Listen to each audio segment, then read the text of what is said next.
And hopefully I'll find the best ones after hearing myself sound like ho, ho, ho, ho, ho, like it's Christmas time.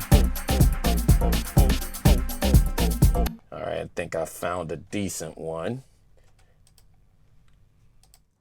Okay, and then what I'm gonna do next is I'm gonna take a couple of these pieces and make myself sound like I'm literally more than one dude.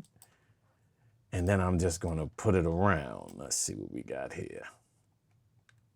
See if we got a decent ho, ho, ho sound. Right. The other thing that I really like about this program, I don't know if other programs do it, but you can go up to processors.